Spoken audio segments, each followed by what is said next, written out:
Assalamu alaikum Waislamu wa Kristo, tumsifu Yesu Kristo. Leo ni siku nyingine tena. Kwa majina yangu naitwa Joseph Humphrey, tumsifu sawa.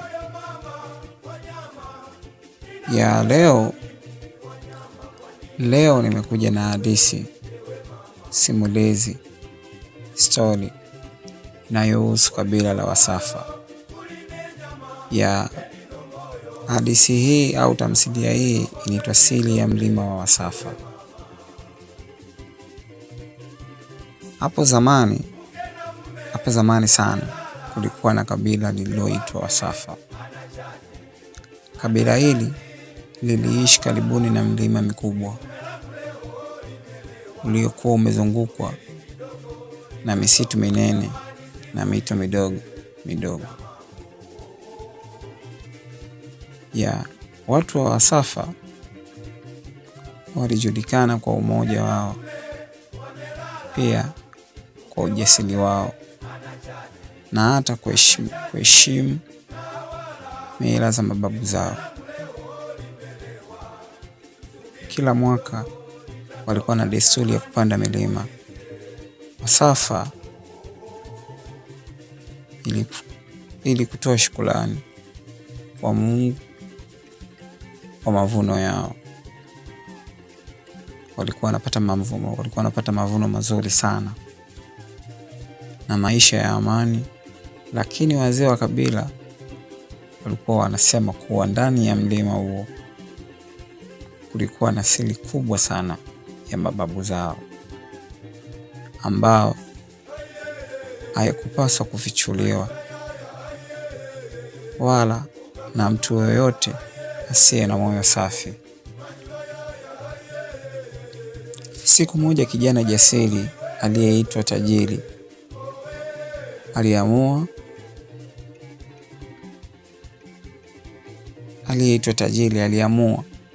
kujua siri ya mlima wa jinsi ulivyo.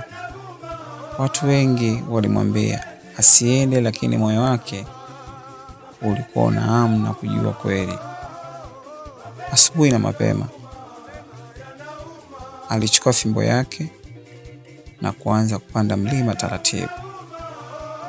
Yapo waliwekwa sheria na kanuni na miongozo, lakini kijana huyu aliyeitwa jina Tajiri, yeye hakutaka kusikiliza.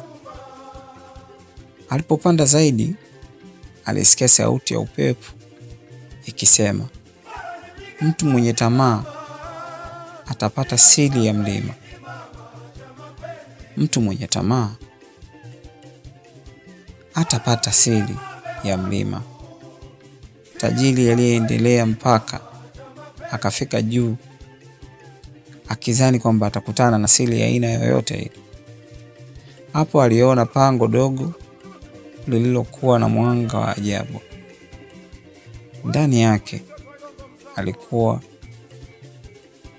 Ndani ya hilo pango kulikuwa na jiwe la kale sana lililoandikwa maneno ya maajabu, maneno yaliyoandikwa na mababu, maneno yaliyoandikwa na vikongwe wazee wa Kisafa. Nguvu ya Wasafa si mali ya siri ya mlima. Nguvu yao ni moja na upendo. Tajiri alitambua kuwa siri iliyotafuta haikuwa hazina ya dhahabu, bali ilikuwa ni mafunzo ya kuishi kwa amani. Alirudi kijijini na kuambia watu wote. Tangu siku hiyo Wasafa waliendelea kuishi kwa kusaidiana, na mlima wao kabaki kuwa alama na hekima ya mababu. Jamii yenye umoja, jamii yenye upendo, jamii yenye nguvu, jamii yenye huruma, jamii yenye lugha nzuri, jamii yenye kupendana. Baada ya Tajiri kurudi kijijini na kueleza maneno aliyoyaona kwenye jiwe lile la mababu, watu wa kabila la Wasafa walifurahi sana Wazee wa kabila walimuita tajiri katikati ya kijiji chao, wakamuita chini ya mti mkubwa wa mkuyu, mahali ambapo maamuzi makubwa yalikuwa yanafanywa na wazee. Walimkalisha pale chini. Mzee mkuu alisema kwa sauti ya utulivu na ya amani na ya upendo, kijana tajiri, umeonyesha ujasiri na moyo safi. Mababu walikuchagua wewe kuifunua siri ya mlima. Tangu siku hiyo, tajiri alianza kuheshimiwa sana na watu wa kijiji hicho. Lakini siku chache baadaye, jambo la ajabu lilianza kutokea. Usiku mmoja, upepo mkali ulivuma kutoka mlima ule ule aliopanda kijana tajiri. Watu walisikia sauti pamoja na ngoma kama vile vya mbali kutoka kule juu ya mlimani. Wazee walikusanyika haraka sana. Mzee mmoja alisema, inaonekana mababu wanatuonya kuhusu jambo fulani, kuhusu habari fulani. Siku iliyofuata, tajiri na vijana wengine 3 wajasiri waliamua kupanda tena juu ya mlima ule wa Wasafa ili kujua ni nini kilikuwa kinaendelea. Walipopanda juu kati ya mlima, waliona moshi ukitoka ndani ya lile pango. Lile pango tajiri aliwahi kuliona.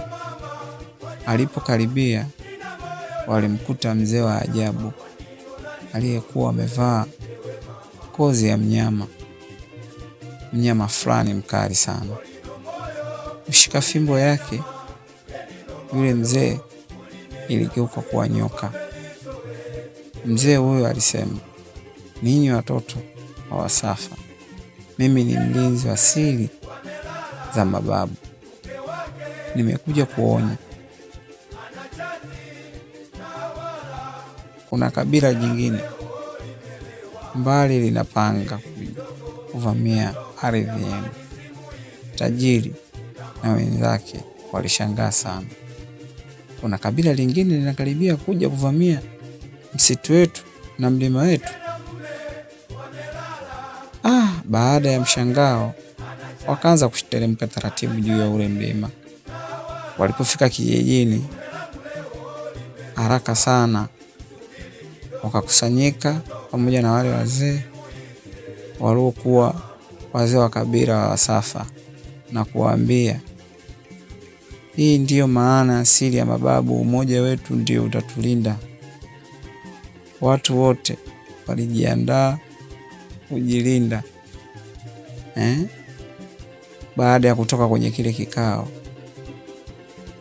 badala yake vita waliamua kutumia hekima. Walitumia wajumbe kwenda kuzungumza na kabila lile lingine kwa amani na upendo. Hatimaye makabila yote mawili yalifanya mazungumzo na kuamua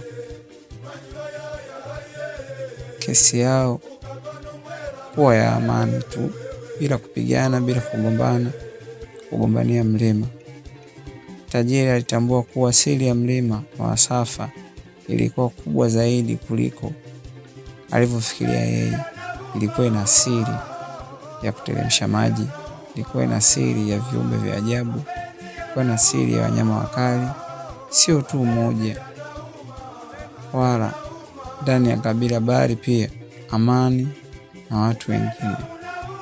Na tangu siku hiyo, mlima wa Wasafa ukawa mahali patakatifu na hekima, ambapo